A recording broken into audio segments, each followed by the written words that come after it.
ये शर्त मैंने नहीं रखी, सनी के आई ने रखी है। सनी के आई ने कहा कि तेजू हमारे घर आके रहेगी, तो मैंने सोचा अगर तेजू उनके घर पे जाके रहेगी तो हमारे घर पे सनी क्यों नहीं। तुझे क्या लगता है, तुझे ही सिर्फ तेजू का टेंशन है, मुझे नहीं? वो मेरी पोती नहीं है? लेकिन मुझे पता नहीं है बाबा, ये सीता गीता के साथ कैसे रह पाएगी। लेकिन आई देख मानव, ये शर्त पूरी होगी ना तो ही तेजू और सनी की शादी हो सकती है। लेकिन मैंने अभी तक हाँ नहीं कहा है। हाँ, वहां रहने के बाद अगर तेजू ने ना कहा तो भी मैं आगे जाके बोलने वाली नहीं हूँ। और आगे जाके हमको तेजू की भी मर्जी जानना जरूरी है कि नहीं?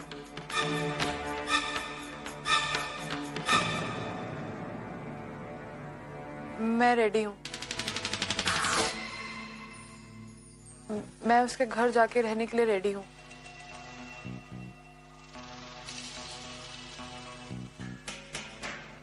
बाबा आप चिंता मत कीजिए, आप ही की बेटी हूँ, इसे एज अ चैलेंज लूंगी और सक्सेसफुली पूरा करके दिखाऊंगी। आप, ये सच है कि मैंने और सनी ने भाग के शादी करने का प्लान बनाया था। पूरा एपिसोड देखिए ZEE5 पर।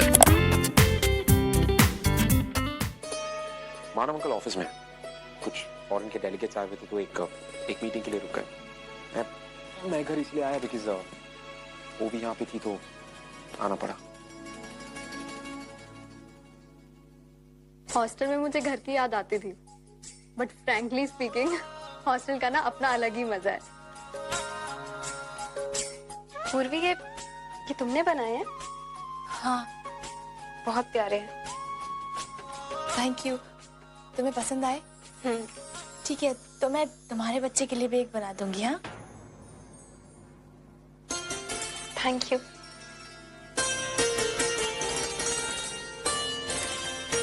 और बताओ अनिल, कामकाज कैसे चल रहा है? एकदम अच्छा चल रहा है मामा। बाकी में अनिल, तुम गरीबों की मदद करके बहुत अच्छा काम करते हो। आजकल ऐसे डॉक्टर्स ही कहाँ हैं जो अपने फायदे को छोड़कर अपने फर्ज को निभाए। नहीं मामा, इसमें मेरा कोई क्रेडिट नहीं है, ये सब ऊपर वाले की कृपा है।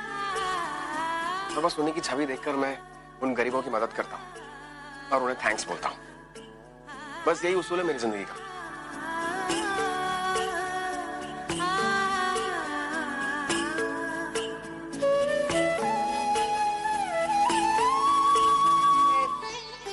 आइए बैठ।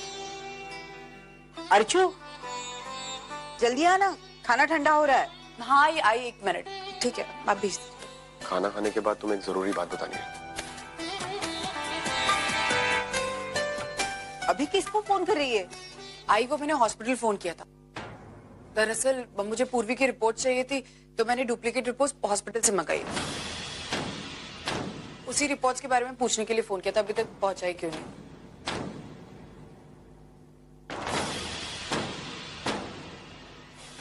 आई, मेरी डुप्लीकेट रिपोर्ट्स क्यों?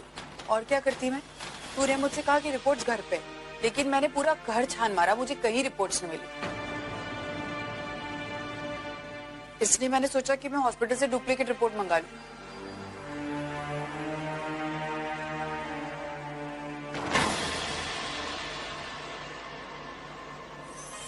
अरे वाह, आज तो एक से बढ़कर एक पकवान बने हैं, और वो भी सब पुन्नी की पसंद के। हाँ विनोद, मैंने स्पेशली पुन्नी की पसंद का ही सारा खाना बनाया है। हमारी बेटी की शादी होने जा रही है, पता नहीं फिर कब ऐसा मौका मिलेगा कि वो हम सब लोगों के साथ बैठकर खाना खाएगी, बस इसीलिए। अरे मंजूषा, क्यों इतना टेंशन लेती है? तेरी पुन्नी बहुत लकी है, उसे जैसा चाहिए था वैसा ही पति मिल रहा है। बचपन से उसने जितने भी सपने देखे हैं ना, वो अभी सभी पूरे होने वाले हैं। अरे ये मित्तल है ना, बहुत पैसे वाला है, दोनों हाथों से उड़ा देगा ना तो भी खत्म नहीं होने वाले।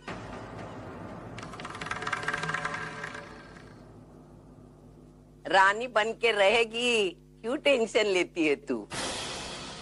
मतलब काकी, आपके कहने का क्या मतलब है? आप क्या कहना चाहती है कि मेरी बेटी मिस्टर मित्तल से पैसों के लिए शादी कर रही है?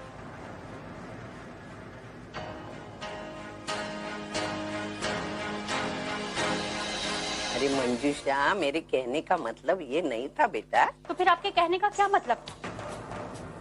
आप जो कह रही थी ना, आपकी बातों से मुझे आपका मतलब बहुत साफ साफ दिखाई दे रहा था और सुनाई भी दे रहा था। काकी, आपने बहुत बोल लिया और बहुत सुना लिया। मैं इतनी देर से इसलिए आपकी ये बकवास बर्दाश्त कर रही थी क्योंकि आप अर्चू की सास हो। लेकिन अब और नहीं काकी, मैं पुन्नी की आई हूँ। मेरी बेटी मिस्टर मित्तल से सिर्फ इसलिए शादी नहीं कर रही है कि उनके पास बहुत पैसा है, बल्कि इसलिए कर रही है कि वो मिस्टर मित्तल से बहुत प्यार करती है और उसके इसी प्यार को देखकर हम लोग उसकी शादी मिस्टर मित्तल से कराने के लिए तैयार हो गए। लेकिन आप है कि समझने का नाम नहीं ले रही है। मेरी एक बात आप अच्छी तरह समझ लीजिएगा, मैं अपनी मर्जी अपनी बेटी पर थोपना नहीं चाहती हूँ। मैं नहीं चाहती कि वो मेरी मर्जी से शादी करके जिंदगी भर दुखी रहे। इसीलिए हमने मिस्टर मित्तल की उम्र को भी नजरअंदाज कर दिया। आई आपको बात समझ में? मंजू, और जरूरत लगे ना तो थोड़ी अक्ल भी उधार लेना उस, समझी तू? आई प्लीज आप दोनों शांत हो जाइए। देखिए वहीनी भी शांत हो गई ना, वो सब भूल जाएंगे, आप भी भूल जाइए। भाई ये शादी का घर है, इस तरह झगड़ना अच्छा लगता है क्या? और वैसे भी पुन्नी की शादी है, हमारा सपना है कि हम पुन्नी की शादी देखें। तुम उसकी शादी को यादगार बनाने की बजाय इस तरह झगड़ेंगे तो कैसे चलेगा? अब आप दोनों प्लीज शांत हो जाइए और खुशियां मनाइए।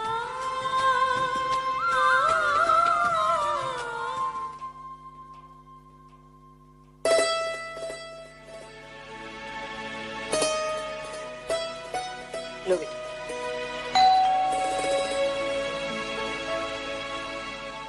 एक मिनट, मैं देखता हूँ।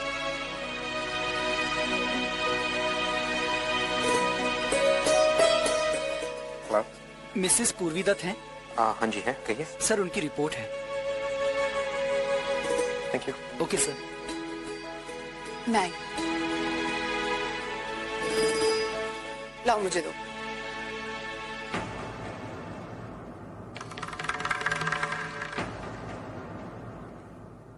कौन था? आई पूर्वी की रिपोर्ट चाहिए।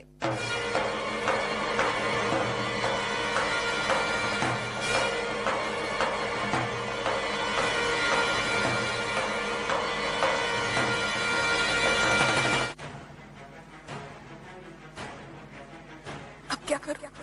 रिपोर्ट पढ़ते ही आई को पता चल जाएगा कि मेरी प्रेगनेंसी 6 महीने की नहीं बल्कि 7.5 महीने की है। और फिर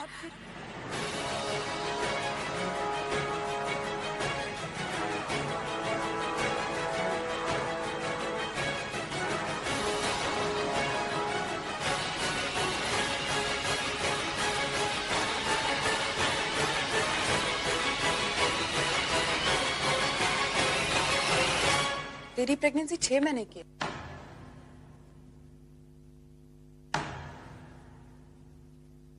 मतलब 3 महीने बाकी है। एक काम करते हैं, हॉस्पिटल में रजिस्ट्रेशन करा लेते हैं, है ना? अपनी रिपोर्ट संभाल के रख, ठीक है? घुमाना मत इस बार।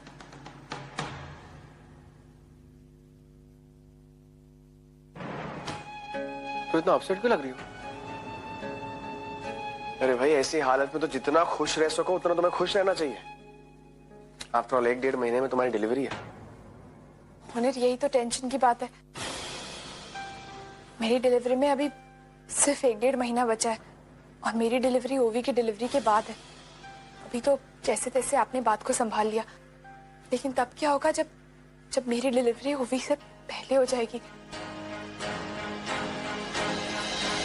क्या कहेंगे हम घर वालों को तब? You're right. आगे चलकर इस चीज को लेकर प्रॉब्लम हो सकती है। हाँ, तो उन्हें हमें इस बात का सोल्यूशन भी तो निकालना पड़ेगा ना। पता नहीं मिस्टी, कुछ समझ में नहीं आ रहा है, लेकिन तुम चिंता मत करो, मैं कोई ना कोई सोल्यूशन जरूर निकालूंगा। मुनीर, आप अच्छी तरह से जानते हैं कि हमारे पास ज्यादा वक्त नहीं है। क्या आप चाहते हैं कि ऐसा हो? नहीं, लेकिन मिस्टी तुम्हारे अकेले जाने से कुछ फायदा नहीं होगा। कल को आई बाबा ने मुझसे पूछा कि मिश्री कहाँ गई है, क्यों गई है, तो मैं क्या जवाब दूंगा उनको? आप उनको कह देना कि आप ओवी की डिलीवरी की वजह से नहीं आ पाए। मिश्री ऐसे नहीं चलता तुम। मैं समझती हूँ कि आपको मेरी और बच्चे की फिक्र हो रही है, लेकिन प्लीज प्लीज मुझे समझने की कोशिश कीजिए।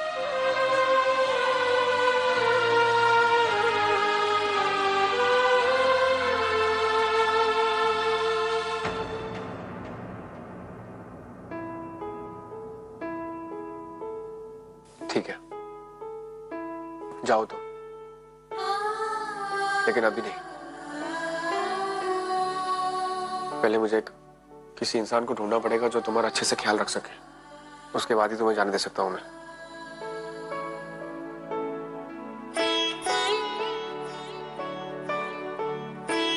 Thanks Sonal, thank you so much मुझे समझने के लिए। नहीं मिश्री, आई डोंट थिंक कि मैं तुम्हें अच्छी तरीके से समझ पाया,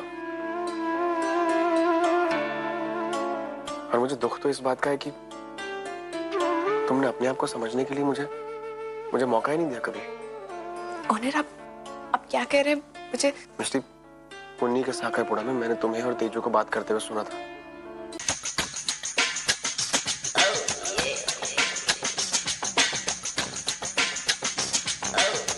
ये लेता है, ये भी हो गया। और कुछ है क्या पैकिंग के लिए?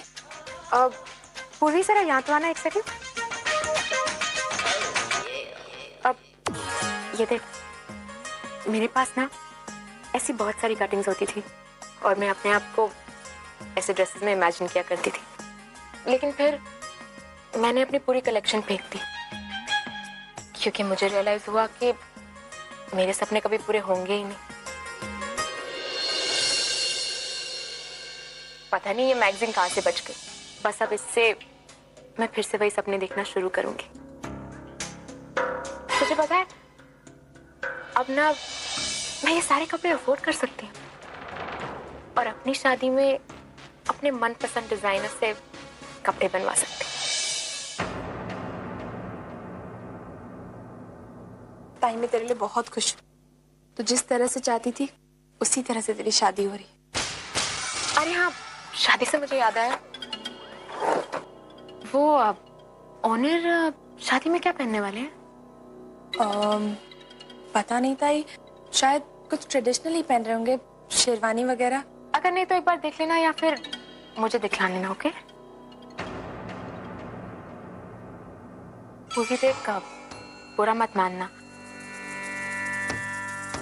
ऑनर एक्चुअली दिखते इतने सिंपल है, उन्हें देख के कोई कह नहीं पाएगा कि वो इतने बड़े डॉक्टर हैं। आई जस्ट वांट कि मेरी शादी में वो सज धज के आए। Everything should be perfect.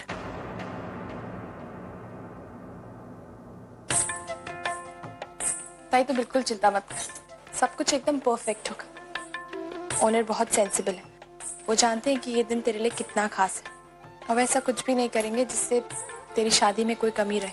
हाँ, लेकिन इंसान की जिंदगी में ये पैसा, गाड़ी, बंगला, यही सब कुछ नहीं होता। सबसे अहम होता है इंसान का दिल, और मेरे दामाद का दिल सोने का है। पुन्नी, देख, तेरी अब शादी होने जा रही है, तुझे तेरी सोच बदलनी होगी। सही संस्कार, सही सोच पति पत्नी के रिश्ते को कामयाब बनाते हैं, समझी? अरे पुन्नी, जरा बाहर आ, तेरे लिए एक सरप्राइज है।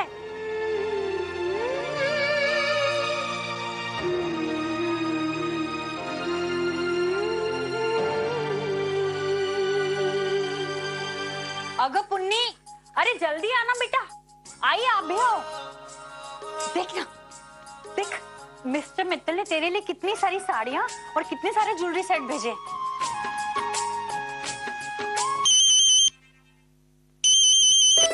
हाँ विनोदा। हारचू, मैंने तुझे इसलिए फोन किया है, पुन्नी की शादी में तुझे मेहमानों की तरह नहीं आना है, 2-4 दिन पहले आना पड़ेगा। और उसकी शादी के कामकाज में हाथ भी बटाना होगा ना। हाँ दादा, ये भी कोई कहने वाली बात है, मैं जरूर आऊंगी। अच्छा सुन, सब लोगों को साथ में लेकर आना है। आप ही क्या कह रहे हैं दादा, मैं सबको लेकर आऊंगी, आप बिल्कुल निश्चिंत हो जाइए। चल ठीक है, मैं फोन रखता हूँ, थोड़े कामकाज करने हैं। चलिए ठीक है, मैं आती हूँ वहां पे। बाय। क्या बोली तू? क्या बोली? किसकी शादी में जाएगी? मैं उस शादी में नहीं आने वाली, समझी ना तू? क्यों? आइए तो हमारे घर की शादी, आप क्यों नहीं आएंगी? किसके घर की शादी है? किसके घर की शादी? बोल ना, किसके घर की शादी? अगर हमारे घर की शादी होती तो मंजूषा हमें घर पर बुला के इतना इंसल्ट करती? अरे जो बात मैंने सोची भी नहीं वो समझ भी गई। कितना भला बुरा कहा उसने, सबके सामने मेरी बेइज्जती की। मैं नहीं आने वाली। हाँ, आप बिल्कुल सही कह रही हैं। मुझे भी लगता है कि आपको पुन्नी की शादी में नहीं आना चाहिए, बिल्कुल भी नहीं आना चाहिए। मैं जानती हूँ कि मंजू वैदी ने जैसा बर्ताव आपके साथ किया वो बहुत गलत, लेकिन आई क्या ये सारी चीजें हम दोनों के रिश्ते से भी बढ़कर है,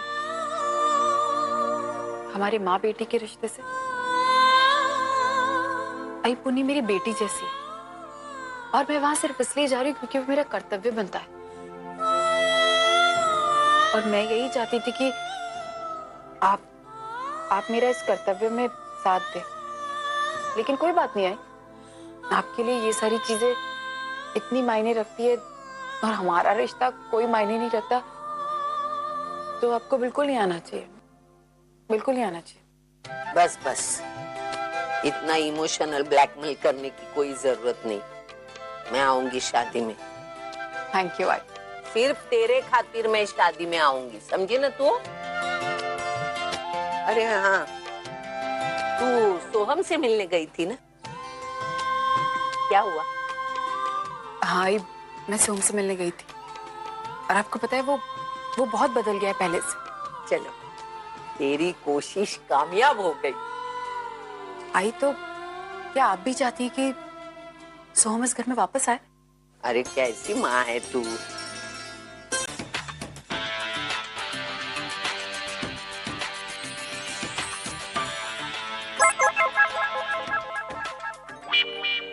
तेजू, मैं जानता था तुम जरूर आओगी। छुपो मत और बाहर निकल आओ। सनी, तुम भी ना। तुम्हें पता है हमारा इस तरह से मिलना गलत है, और तुम मेरा यहाँ पे छत पे वेट क्यों कर रहे हो? तुम भी तो मना करने के बाद भी आई ना। सनी, मैं ये देखने के लिए आई थी कि कहीं तुम छत पे मेरा वेट तो नहीं कर रहे। अच्छा, इसका दूसरा मतलब ये है कि तुम जानती थी कि मैं यहाँ आऊंगा, राइट? मैं सच कहूं तो तुम भी मुझसे मिलना चाहती थी, पर तुम खुद से नहीं कहोगी। देखो, ऐसा है कि तुम्हारी आई और मेरी आजी अब ये चाहते हैं कि हम ना मिलें। हमें उनकी बात माननी पड़ेगी। मान तो रहे ना यार, हम उनकी शर्तों के हिसाब से चल रहे हैं। हम एक दूसरे के घर में एक दूसरे के कल्चर के साथ एडजस्ट करने की कोशिश भी करेंगे। पता नहीं तुम ये सब कैसे कर पाओगे भी या नहीं। कैसे कर पाऊंगा मतलब सनी, अब खाना पीना, रहन सहन, भगवान की पूजा से लेके भाषा तक, एक लॉट ऑफ डिफरेंस, तुम्हें पता है? तेजू, तुम जितनी मेरी फिक्र करती हो ना, उतना ही मुझ पे भरोसा करो। तुम्हारी खातिर मैं हर हालात से लड़ जाऊंगा। तुम मेरी फिक्र बिल्कुल मत करो, और मुझे भी तुम्हारी खास फिक्र नहीं, क्योंकि वहां तुम्हारा साथ देने के लिए जिग्नेश भैया हैं। वो तुम्हारा पूरा ख्याल रखेंगे। उनके वहां होने से मुझे टेंशन थोड़ी सी कम है। तुम देखना सनी, मैं तुम्हारी आई का दिल पक्का जीत लूंगी। तुम देखना, मैं तुमसे पहले तुम्हारी आजी का दिल जीत लूंगा। और अब कुछ मत कहना, मुझे हमारे रिश्ते पर पूरा भरोसा है। आज नहीं तो कल हम जरूर कामयाब होंगे। आज ही हमारी आखिरी मुलाकात है। अब शर्त पूरी होने के बाद ही हम मिलेंगे। तुझे अपना बहुत ख्याल रखना पड़ेगा, समझी ना? तू क्या खाती है, क्या पीती है, सही समय पर सोती है कि नहीं, क्या पढ़ती है, क्या सुनती है, इन सारी बातों का बहुत ख्याल रखना होगा। मैं कल सुबह ना गीता पाठ पढ़ने वाली हूँ, तो तू भी मेरे पास आकर सुन लेना। बच्चे पर अच्छे संस्कार होंगे, समझी?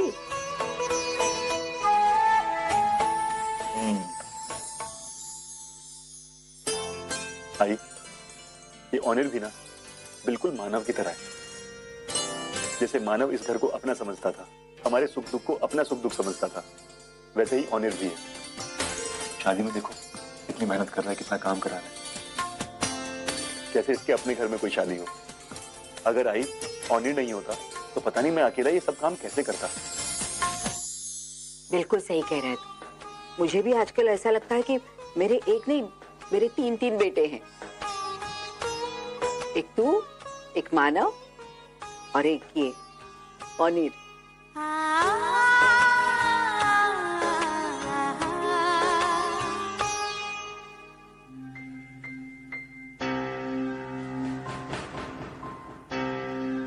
ऑनर, आज मैं आई के साथ हॉस्पिटल गई थी। वहां मैं उस गायनिक से मिली जिसने मेरा चेकअप किया था और मुझे प्रेग्नेंट कोड किया था। अगर वो आज आई को कुछ बता देती तो पता नहीं। आपको पता है जैसे जैसे डिलीवरी डेट पास आती जा रही है ना, मुझे बहुत डर लग रहा है। पता नहीं क्या होगा। डोंट यू वरी, मैंने सारी चीजें पहले से वर्कआउट कर लिया। तुम्हारी डिलीवरी यहां पर नहीं होगी, पूना में होगी। मेरा एक फ्रेंड है पूना में, मैंने उससे बात करी। तुम्हारी डिलीवरी हम लोग वहीं पर करवाएंगे। हम लोग आज से कुछ दिन के बाद यहाँ से पूना चले जाएंगे, ये बहाना बना के कि भगवान के दर्शन करने के लिए जा रहे हैं, और फिर वहां से मैं वापस अकेला लौट आऊंगा। और जब तुम्हारी डिलीवरी होगी तो हम ये कह देंगे कि प्रीमेच्योर डिलीवरी थी। लेकिन ओनर, आप अकेले वापस आएंगे तो घर वाले आपसे पूछेंगे ना कि आप अकेले।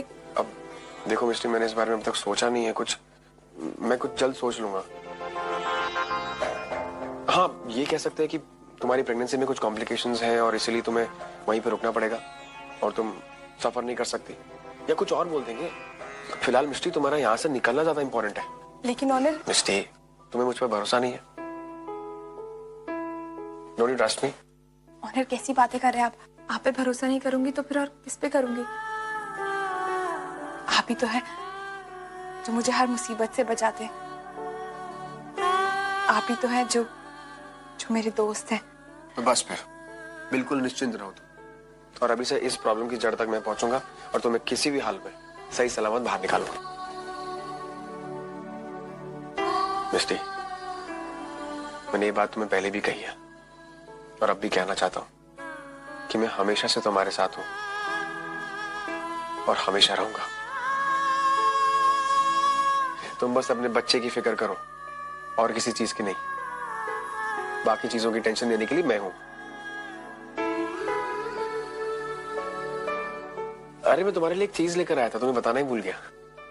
क्या? एक सेकंड दिखा दो।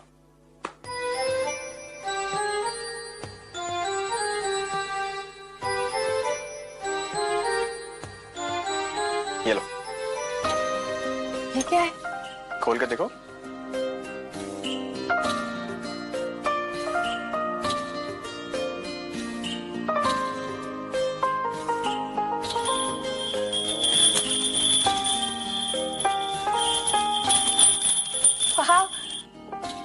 Wind chime. ओनर, ये तो बहुत सुंदर है। इसे हम विंडो पे लगाएंगे। हाँ, आओ लगाते।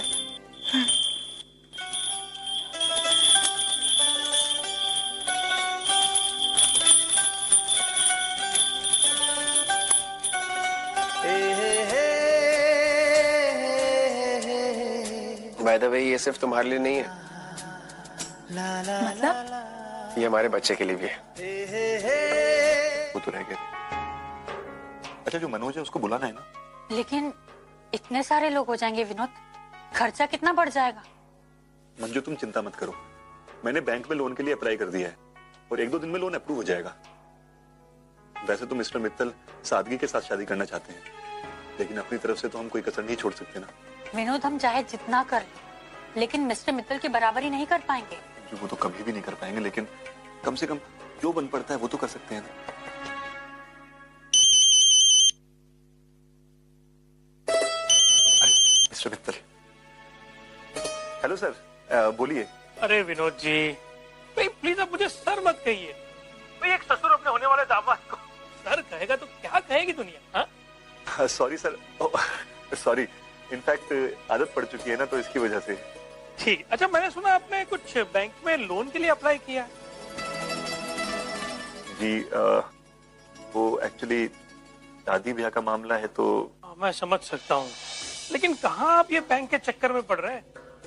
अब मैं ऐसा कहूंगा कि भाई मुझसे पैसे लीजिए, तो आप कहेंगे भाई होने वाले दामाद से मैं कैसे पैसे ले सकता हूँ, है ना? आप गलत भी नहीं। तो इस बात पर मेरे पास एक सॉल्यूशन है। आप बैंक से लोन ले, उससे बेहतर है कि आप मेरी कंपनी से लोन लीजिए। कोई इंटरेस्ट नहीं, 0% इंटरेस्ट, और आपकी सहूलियत के हिसाब से आप पैसे लौटा दीजिएगा। अब प्लीज इसके लिए मना मत कीजिएगा। लेकिन ये लेकिन नहीं विनोद जी, देखिए अब इतना हक तो बनता है ना मेरा। हाँ, मैं अपने अकाउंटेंट को अभी फोन करता हूँ, आपको जो रकम चाहिए उसे कह दीजिए, आपको पैसे मिल जाएंगे, ठीक है?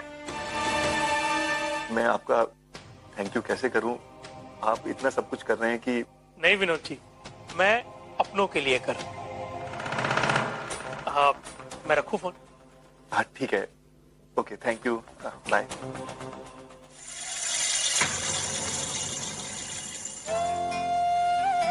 अरे पुन्नी, मंजू, हमने पुन्नी को कितना गलत समझा था। इतना अच्छा जीवन साथी चुना है इसने कि। तुम्हें पता है मिस्टर मित्तल क्या बोल रहे थे? उन्होंने कहा कि बैंक से लोन लेने की कोई जरूरत नहीं है, वो कंपनी की तरफ से मुझे लोन दे रहे हैं, और वो भी इंटरेस्ट फ्री। भाई साहब, जरा पूजा का थाल बना दीजिए। जी। इसमें दुर्वा डाल दीजिए। ये अगरबत्ती भी दे दीजिए।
पापा, मैं चाहती हूँ मेरी लाइफ इसी तरह परफेक्ट बनी रहे। अर्जुन मुझे इसी तरह प्यार करते रहे, और मेरे आने वाला बच्चा उसे बहुत सारी खुशियां मिले।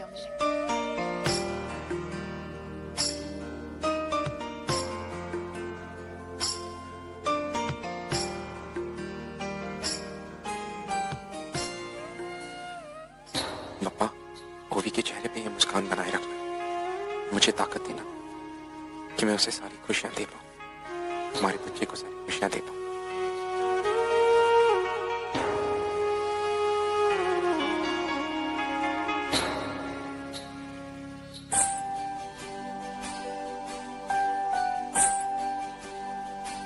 क्या हुआ? कुछ नहीं। Thank you. चलिए, थैंक यू। पूरा एपिसोड देखिए ZEE5 पर।